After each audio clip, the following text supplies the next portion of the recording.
শুরু হলো রেডিও অরার অনুষ্ঠান। আজকের পর্বটি কবিগুরুর প্রতি শ্রদ্ধার্ঘ। আজকের পর্বের প্রথমেই থাকছে কবিগুরুকে মনে রেখে সমাজ বসুর লেখা একটি গান।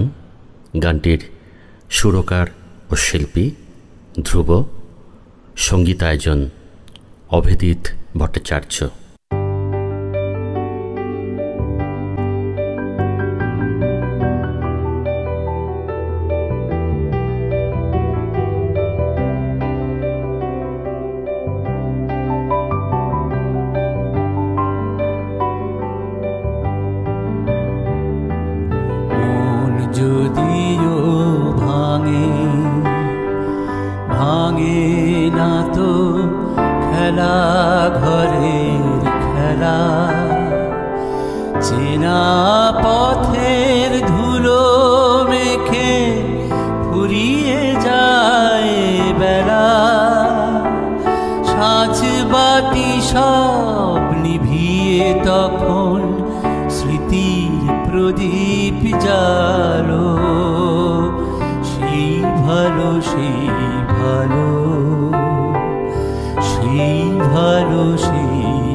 চাঁদ তোমাকে শোনালো, সেই ভালো, সেই ভালো,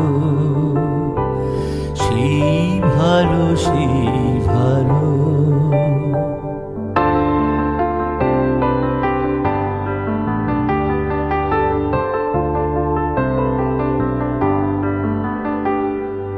কৃষ্ণ চূড়া জানি তৃষ্ণানে আবার ফাগুন মাসে মনের কথা বলতে গিয়ে কণ্ঠ বুঝে আসে, স্বপ্ন ছাওয়া চোখের পাতা বৃষ্টিতে জমকালো, সেই ভালো, সেই ভালো, সেই ভালো, সেই ভালো, সেই ভালো, সেই ভালো, সেই ভালো, সেই ভালো। এবার একটি কবিতা, রবীন্দ্রনাথ, রচনা নৃপেন্দ্র কৃষ্ণ চট্টোপাধ্যায়, কণ্ঠে পিয়ালি ঘোষ। এখানে নামল সন্ধ্যা, সূর্যদেব কোন দেশে কোন সমুদ্র পারে তোমার প্রভাত হলো। তুমি বলেছিলে গগনে গগনে নব নব দেশে নূতন জনমলোভী, তুমি আবার জাগবে নব নব প্রাতে। রবিহীন এই প্রদোষ শালকে আমরা চেয়ে রইলাম, তিমির বিদার তোমার সেই উদার অভ্যুদয়ের দিকে। আজ তুমি নাই, এ কথা আমরা ভুলে যাব। একদিন তুমি ছিলে এই অপরূপ বিস্ময়ের ধ্যানে। তুমি ছিলে, এর চেয়ে বিস্ময় আমাদের আর কিছু নেই। তুমি আর হিমালয় ভারতের দুই চিরন্তন বিস্ময়, পৃথিবীর বুক চিরে আদি সমুদ্র থেকে উঠেছিলে। পৃথিবী ছাড়িয়ে মেঘলোকের সীমা ছাড়িয়ে ভারতের তপস্যার ঘনীভূত মূর্তি। তোমাদের তুঙ্গ শৃঙ্গ আজও ক্ষুদ্র মানবের দৃষ্টির অগোচর। তোমার পাদমূলে, তোমার অঙ্গবাহী নদীতে অবগাহন করি। তোমার অরণ্যে অরণ্যে ফল ফুল লতা আহরণ করি, আর শুধু বিস্ময়ে চেয়ে থাকে দেশ কাল পাত্রের ঊর্ধ্বে তোমার সীমাহীন বিরাটত্বের দিকে। যে বিস্ময়ের চোখে একদা এই ভারতের এক প্রান্তে ধনঞ্জয় পার্থ দেখেছিল পুরুষোত্তমের বিশ্বরূপ,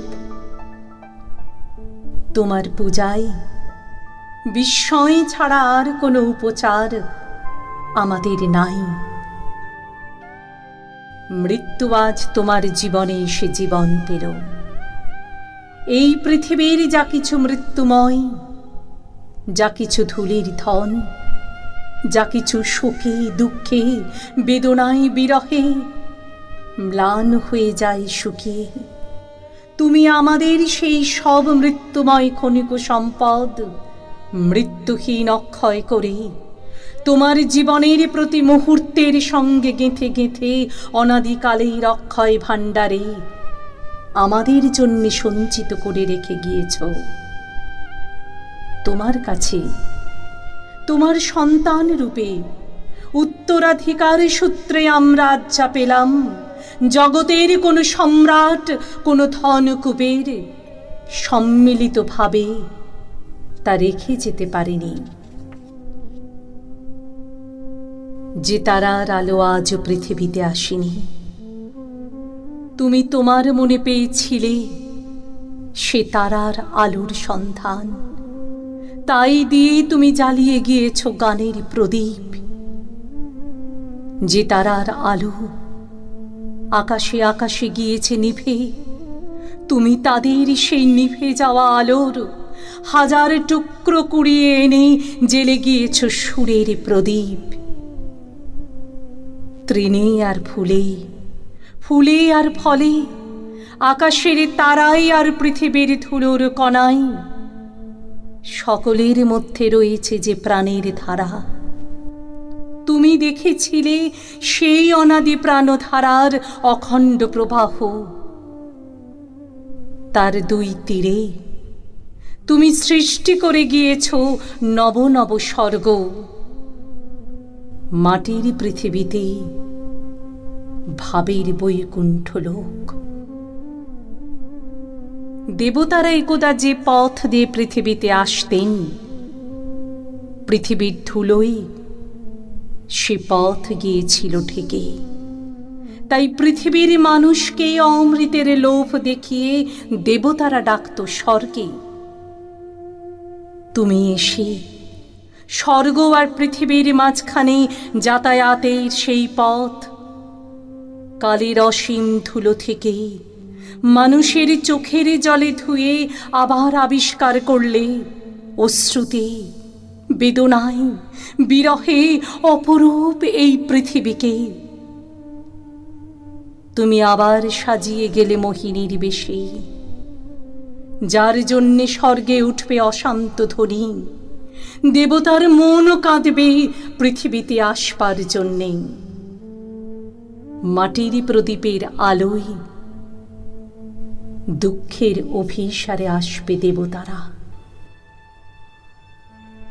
তুমি নাই, আমাদের পৃথিবীতে আজ গড়ে উঠছে তোমার সেই নূতন পৃথিবী। আমরা চেয়ে আছি কখন সেখান থেকে আসবে দেবতার দল, নতুন পৃথিবীর নতুন মানুষের দল। তাদেরই আগমনে হে কবি গেয়ে গেলে তোমার গানে গানে, সুরে সুরে কলিত বাণী শতললিত ছন্দে। আজ তুমি নাই, এ কথা আমরা ভুলে যাব। আবার তুমি আসবে সেই অপরূপ আবির্ভাবের আকাঙ্ক্ষায়।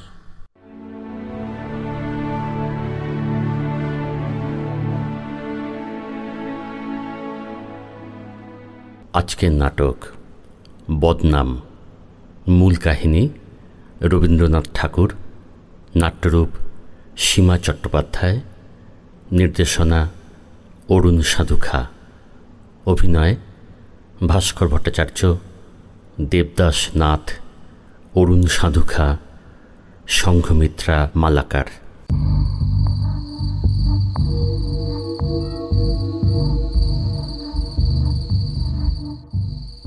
সদু, সদু, সদু, দরজা খোলো। উহ, এমন করে তো আর পারি নে। রাত্রির পর রাত্রির খাবার আগলে রাখি, এই রাত্রির 3টের সময় তোমার ফেরার সময় হলো। কি করব বলো, একে ইংরেজ সরকারের চাকরি, তার উপর ওই যে অনিল মিত্তির।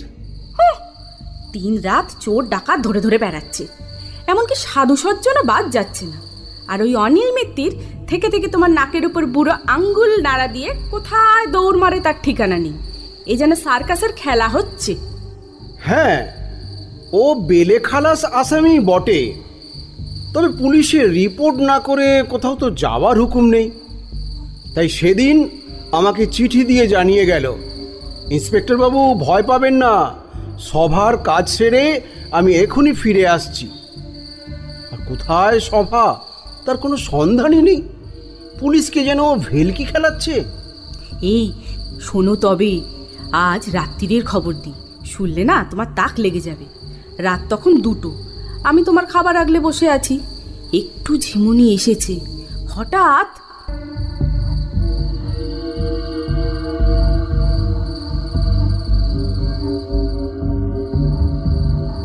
দিদি, দিদি। কে? হে কি অনিল, তুমি? হ্যাঁ হ্যাঁ দিদি, আমি। কি ব্যাপার এত রাতে? দিদি, আজ ভাইফোঁটার দিন, মনে আছে তো? তাই ভাইফোঁটা নিতে এসেছি।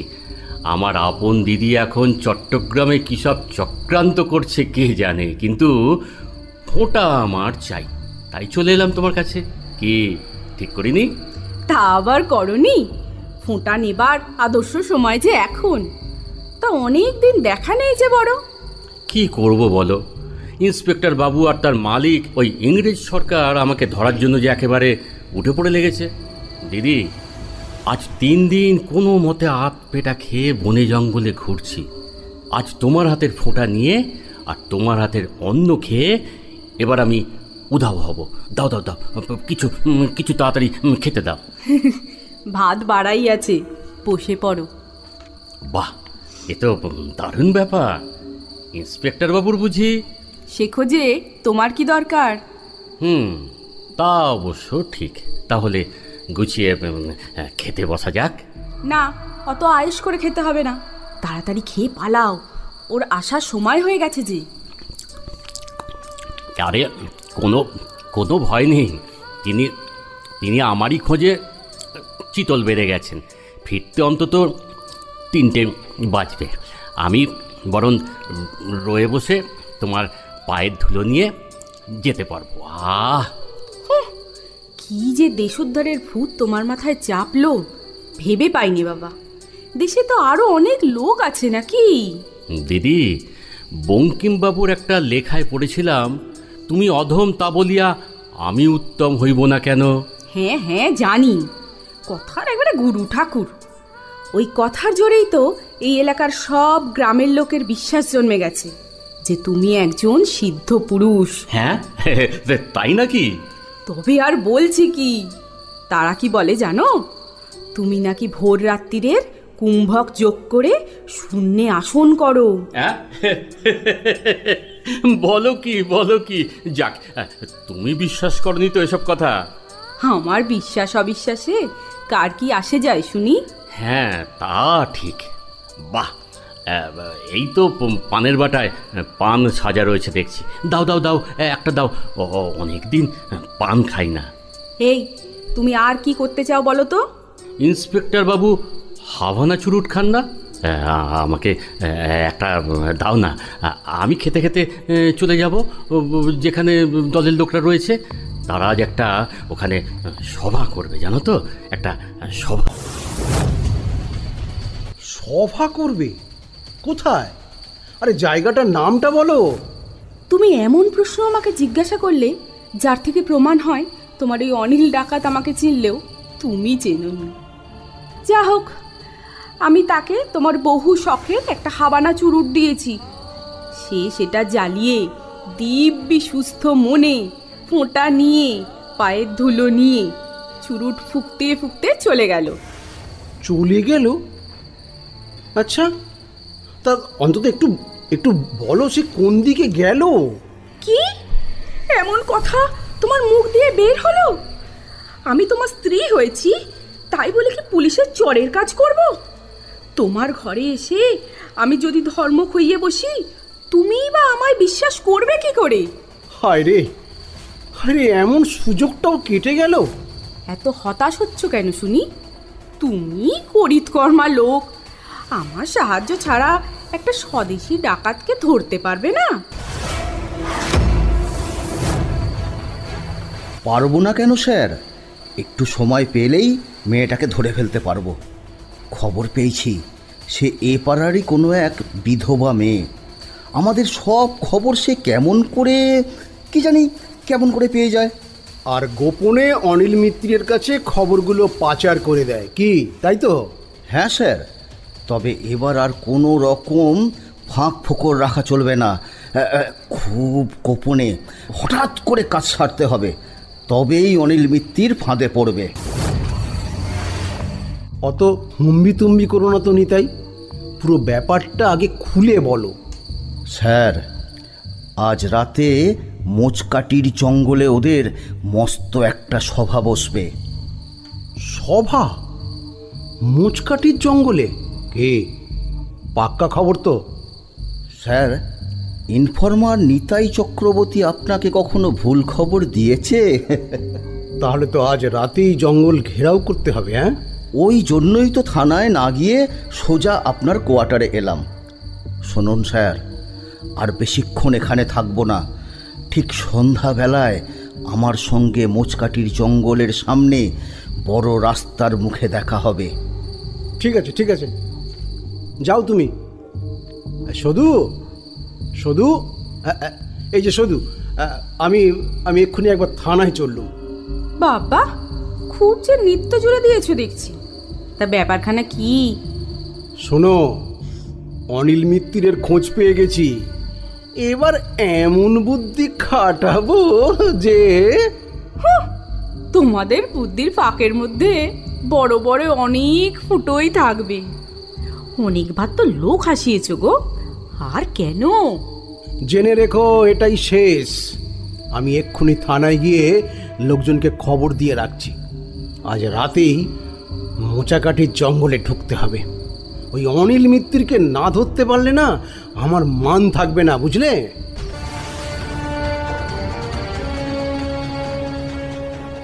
থাকবে না মানে? মেজবাবু আর ছোটবাবু আপনার সঙ্গে থাকবে না? না নিতাই, ওরা আলাদা আলাদা দল নিয়ে জঙ্গলের ওই দিকটায় পাহারা দিচ্ছে। আমি অপর কয়েকজনকে নিয়ে এই জঙ্গলের সামনের দিকটা, ওই দিকটা দিয়ে ঢুকব। তাহলে স্যার আর একটুও দেরি নয়, চলুন এগোনো যাক। এই, তোমরা কেউ কোনো সাড়া শব্দ করবে না, চুপি চুপি আমার সঙ্গে এসো। চলো চলো নিতাই। হ্যাঁ হ্যাঁ হ্যাঁ, চলুন এগিয়ে আসুন। স্যার স্যার স্যার, দেখবেন এগুলো কিন্তু কাঁটা গাছ, লাগলে হাত পা ছড়ে যাবে। তোমার অনিল মিত্তিরা সভা করার জায়গা পেল না। এই রকম জায়গায় তো লুকিয়ে থাকার পক্ষে আদর্শ। দেখছেন না, পুলিশের লোকই ঢুকতে কেমন হিমশিম খাচ্ছে। এত পাতা জমে আছে, কোথায় সমান মাটি আর কোনটা গর্ত কিছুই তো বোঝা যাচ্ছে না। তা যা বলেছেন স্যার। স্যার স্যার, সামলে এখানে একটা গাছের শিকড় উঁচু হয়ে আছে। হ্যাঁ, সাবধান। কিন্তু নিতাই, কোনো জনমানবী সাড়া পাচ্ছি না কেন?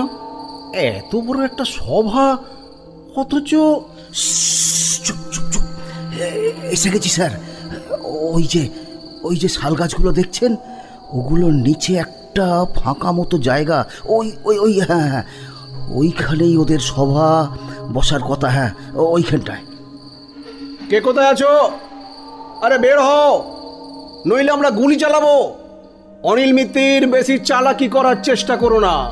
পুরো জঙ্গল আমরা ঘিরে ফেলেছি, কোথাও পালাবার ফাঁক নেই। কি হলো? নিতাই, এটা কোনো তো সারা শব্দ নেই। এইবার ভেতরটায় ঢুকলে হয় না স্যার? ঠিক বলেছে, চলো। এই তোমরাও চলো, কাউকে দেখলেই কিন্তু গুলি চালাবে। এসো এসো নিতাই। হ্যাঁ হ্যাঁ চলুন। কি আরে কেউ তো কোথাও নেই। তাহলে আমাদের আসতে দেখে পালিয়েছে। অসম্ভব, পালাবার কোনো পথ নেই। তাছাড়া এইখানে একটু আগেও তো কেউ ছিল বলে মনে হচ্ছে না। কিন্তু স্যার, আমি হলপ করে বলতে পারি। এ কি, এখানে এটা কি স্যার? কোথায়? এই যে একটা ভাঁজ করা সাদা কাগজ, পাথর চাপা দেওয়া। দেখি দেখি দেখি। আরে আরে এটা তো একটা চিঠি মনে হচ্ছে। টর্চটা জ্বালো তো নিতাই।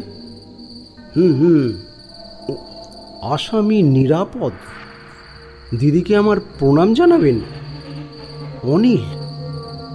দেখলেন দেখলেন স্যার, আমি বারবার বলেছি। ঠিক আছে ঠিক আছে, এখন চলো থানায় ফেরা যাক। চলুন চলুন স্যার। কি কাণ্ড, এর মধ্যে আবার সদুর নাম জড়ানো কেন? শেষকালে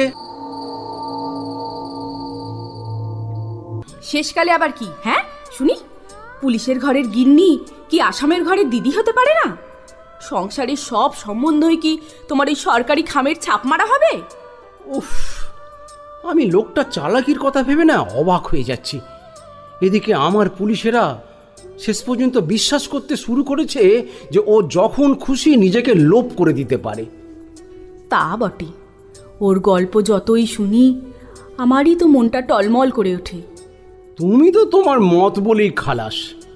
এদিকে বেলের মেয়াদ শেষ হয়ে গেলে ওর নামে সাক্ষী জোগাড় করাই অসম্ভব হয়ে পড়বে। ও ভালো কথা, তোমার মামাতো ভাই গিরিশ এসেছিল জানো, ওকে থানায় পাঠিয়ে দিয়েছিলাম। দেখা হয়েছে? হ্যাঁ হ্যাঁ হ্যাঁ হ্যাঁ, ওর মেয়ের বিয়ের সমস্যাটা খানিকটা মিটেছে বুঝলে। বেচারার খুব দুর্দশা, কোনো এক কুলীন ব্রাহ্মণের হাতে হাতকড়ি পরিয়েছিল বলে ওই হাতিবাঁধা পরগনার লোকে তাকে এক ঘরে করেছে। হ্যাঁ সে তো জানি। এদিকে মেয়ের বিয়ের বয়স পেরিয়ে যায়, অথচ যে পাত্রই জোটে তাকে ভাঙিয়ে দেয় ওই গায়ের লোক। পাত্র যদি জোটে তো পুরুত জোটে না। আরে জুটেছে জুটেছে, এবার পাত্র পুরুত দুটোই পাওয়া গেছে। উমা, পুরুত পেল কোথায়? আরে সে এক অদ্ভুত ব্যাপার। বৃন্দাবন থেকে এক আসামি এসে আমাদের হেড কনস্টেবল তার বাড়িতে আড্ডা গেড়েছে, তাকে খাইয়ে দাইয়ে আমরা রাজি করিয়েছি। এখন তুমি যদি একটু সাহায্য করো।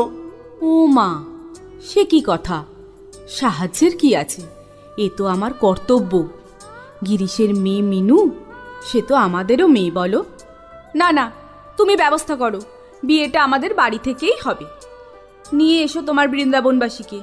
আমি ভালোই জানি ওইসব স্বামীজিদের কেমন আদর যত্ন করতে হয়।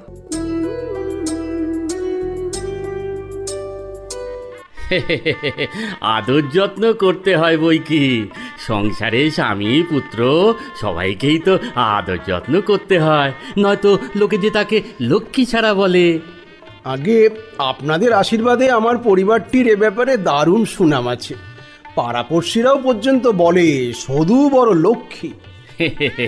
অবশ্যই অবশ্যই, আমার সৌদামিনী বেটির কথাই তো আলাদা। ওনা থাকলে এত সুচারুভাবে এই বিবাহ অনুষ্ঠান সম্পূর্ণ হতোই না। আমার তো বয়স হয়েছে, আগের মতো আর তাড়াহুড়ো করে কাজ করতে পারি না। না না না, সে কি কথা, আপনি এই বয়সেও যথেষ্ট সাবলীল। কি অসাধারণ মন্ত্রোচ্চারণ, কি নিখুঁত কাজ। সবই তাঁরই ইচ্ছা। জানো তো, আমার এই এক মাথা সাদা চুল আর এই সাদা গোপদারি দেখে বৃন্দাবনের মানুষ আমাকে আড়ালে আড়ালে কি বলে জানো? বলে নারদ মুনি। সে তো আপনাকে খুব ভালোবাসে বলে, আপনাকে দেখলেই শ্রদ্ধায় আপনা আপনি মাথা নুইয়ে আসে, পায়ে লুটিয়ে পড়তে ইচ্ছে চায়। ছি ছি ছি ছি ছি, এমন কথা বলো না বেটি। সাধু সন্ন্যাসীদের এসব শুনতে নেই, তাতে চিত্ত বিচলিত হয়। মনে অহংকার বোধ জাগে। এটা আপনার বিনয়ের কথা। না না না না না, এটাই সত্য। আমার বিনয় দেখানোর বয়স বা প্রয়োজন কোনোটাই নেই। সে তো আমরা জানি, তবে যাই বলুন না কেন, আপনি এ বিয়ে দিতে রাজি না হলে আমার ওই মামাতো ভাই গিরিশ খুব বিপদে পড়ে যেত। না না না না না না, এটা ঠিক কথা নয়। সে একজন পুলিশের দারোগা। সকলের মঙ্গলের জন্য যে ব্রাহ্মণ শূদ্র যাকে খুশি হাত করা পড়াতে পারে, তাতে গ্রামের লোকেরা তো গাত্রোদ্দাহ হওয়ার কি আছে? না, ওই যে কুলীন ব্রাহ্মণ গ্রামের লোকেরা ভাবলো গ্রামের অকল্যাণ হবে, তাই। অকল্যাণ? আর সেই কুলীন ব্রাহ্মণটি যদি শঠ, প্রতারক, লম্পট হয়, তাতে গ্রামের কল্যাণ হবে?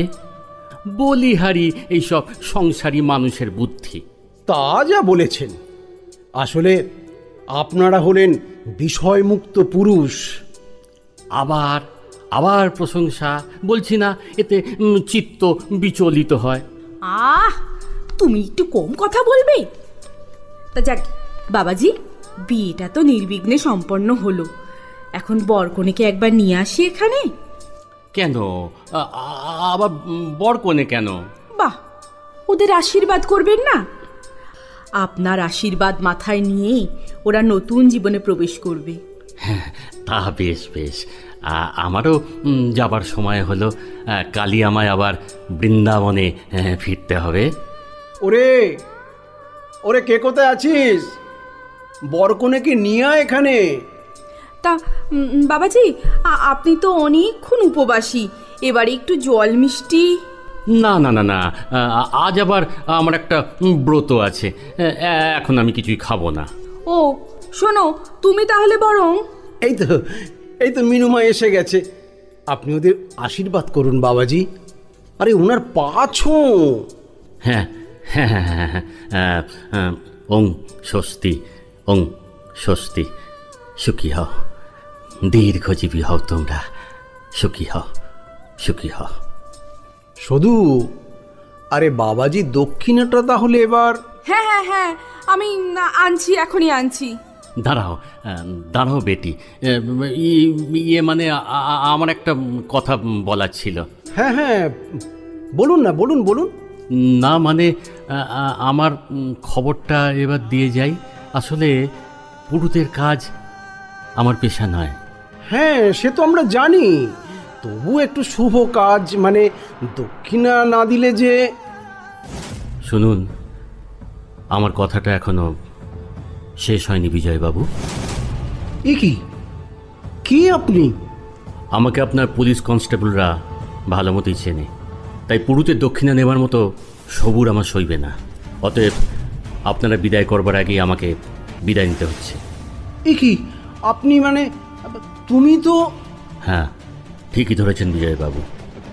আমার এই নকল চুল আর দাড়ি গোফের আড়ালটা সরিয়ে ফেললেই। এইবার দেখুন তো। আরে তুমি অনিল মিত্তির?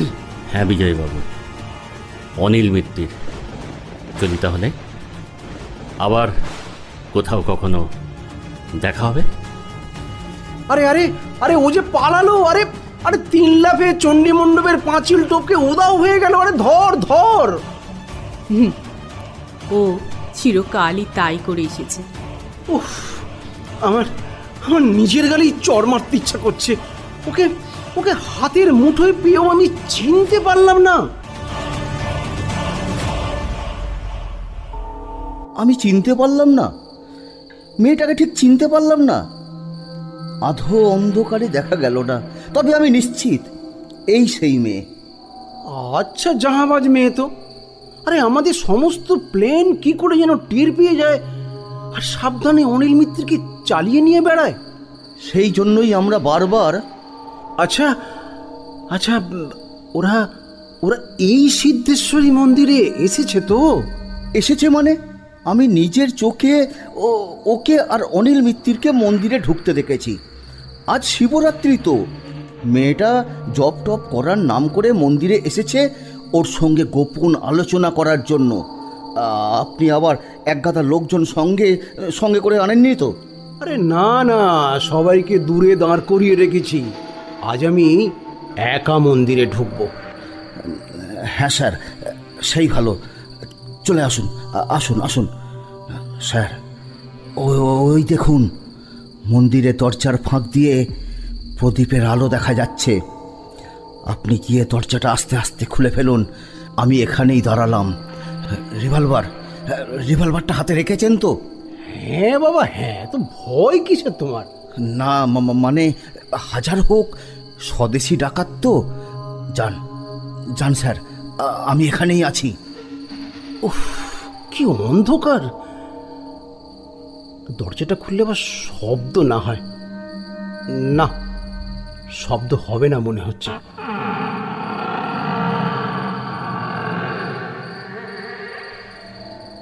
আরে আরে ওই তো শিবলিঙ্গের পাশে Anil Mittir. Hands up, hands up Anil Mittir. আজ আর তোমার কোথাও পালাবার পথ নেই। আরে আসুন আসুন বিজয়বাবু, আমি তো আপনার জন্যই অপেক্ষা করছি। আমি জানতুম আপনি আসবেন। আর এই যে তুমি আরে মুখ ঘুরিয়ে আছো কেন? এদিকে ফেরো, ফেরো বলছি। তোর মুখটা এ কি শুধু? অবশেষে তোমার এই কাজ?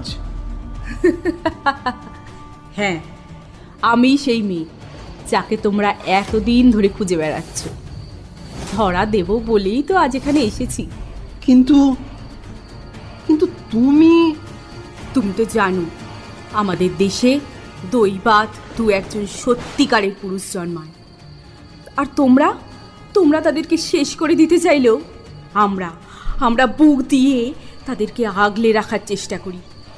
আর তাই তো তোমার অগোচরে নানা কৌশলে এতদিন আমি এই কাজ করে এসেছি। ছি শুধু ছি।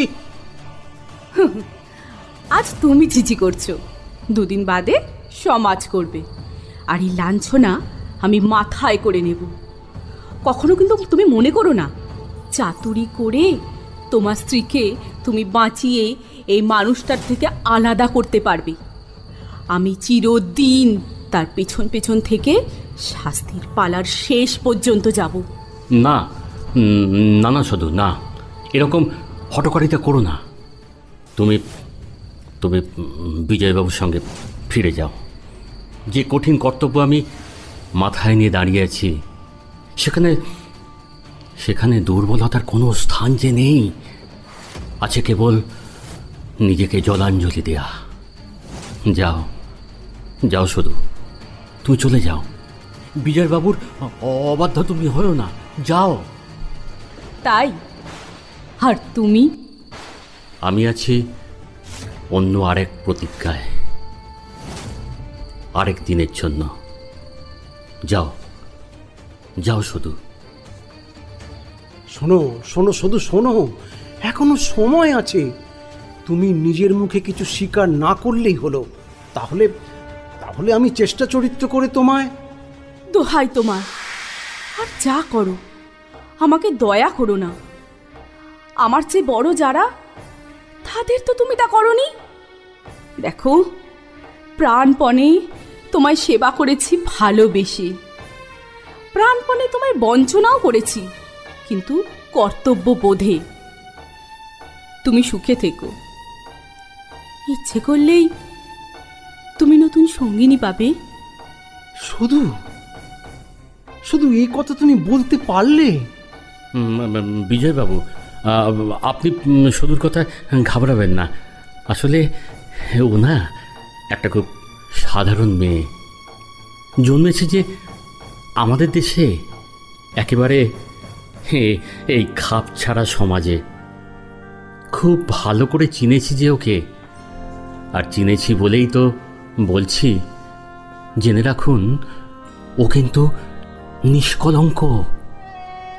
যাও শুধু, যাও, ভুল করো না। তুমি বাড়ি ফিরে যাও। না না অনিল, না, তা কিছুতেই হতে পারে না। তোমাকে বিপদের মধ্যে ফেলে রেখে আমি কোথাও যাব না। ধরা যখন দেবো, দুজনেই দেবো। আমাকে নিয়ে আমাকে নিয়ে তুমি ভেবো না শুধু। ইংরেজ সরকার এখনো আমাকে আটকানোর মতো কয়েদখানা তৈরি করে উঠতে পারেনি। কিন্তু অনিল, তুমি বলছো তুমি ধরা দেবে? মিথ্যে তো বলিনি। ধরা দেব বলেই তো এখানে এসেছি আজ। আর আর শুধু ভয় নেই বিজয়বাবু, ভয় নেই। বিশ্ব সংসারের লোক শুধু সম্বন্ধে কিচ্ছুটি জানবে না। আপনার চেলা নিতাই চক্রবর্তীও আমাকে দেখা মাত্র পালিয়ে গেছে, সুতরাং ভয়ের কিচ্ছুটি নেই। ওকে নিয়ে আপনি মন্দিরের ওই সুড়ঙ্গ পথ দেখতে পাচ্ছেন? হ্যাঁ হ্যাঁ হ্যাঁ, ওটা দিয়ে বাড়ি ফিরে যান। আর আর তুমি? আমি অন্য দিক দিয়ে পুলিশের হাতে এক্ষুনি ধরা দিচ্ছি। এই সঙ্গে আরও একটা কথা আপনাকে জানিয়ে রাখি, আমাকে আপনারা বাঁধতে কিন্তু পারবেন না। রবি ঠাকুরের ওই যে একটা গান আছে না, সেটা কিন্তু আমার কণ্ঠস্থ। আমারে বাঁধবি তোরা, সেই বাঁধন কি আছে তোদের কাছে? অনিল, হ্যাঁ, এই গানটা জানেন অনেকবার গেয়েছি, আবার গাইব। তারপর চলব আফগানিস্তানের রাস্তা দিয়ে। যেমন করে হোক পথ আমি ঠিক করেই নেব। আর 15 দিন পরে খবরের কাগজে বড় বড় অক্ষরে বের হবে, অনিল বিপ্লবী পলাতক। হ্যাঁ হ্যাঁ বিজয়বাবু, কয়েদখানা আমার জন্য নয়। আমি যে চাই স্বাধীনতা, ভারতবর্ষের এক পূর্ণ স্বাধীনতা। ব্রিটিশ শক্তির শৃঙ্খল থেকে আমার পরাধীনা মাকে যে মুক্ত করতেই হবে আমাকে। না না না, ধরা পড়লে তো আমায় চলবে না। স্বাধীন ভারতের সূর্যোদয় আমাকে যে দেখতেই হবে বিজয়বাবু। আমাকে যে দেখতেই হবে আমাকে। হ্যাঁ হ্যাঁ, দেখতেই হবে আমাকে। সাবাস সাবাস অনিল মিত্তির, সাবাস। তোমাদের জন্য আমার অভিনন্দন রইল। তোমাদের হাত ধরেই একদিন ভারতবর্ষের স্বাধীনতা আসবে। হ্যাঁ, আসবেই। আমি সেই সকালের অপেক্ষায় থাকব। এসো এসো, শুধু এসো, চলো।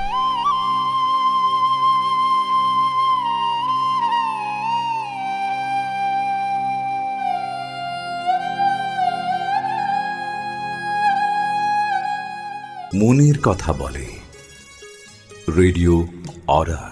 শুনতে থাকুন রেডিও অরার অনুষ্ঠান প্রতি শনিবার বিকেল ঠিক 5টায় আপনার প্রিয় রেডিও অরা ইউটিউব চ্যানেলে।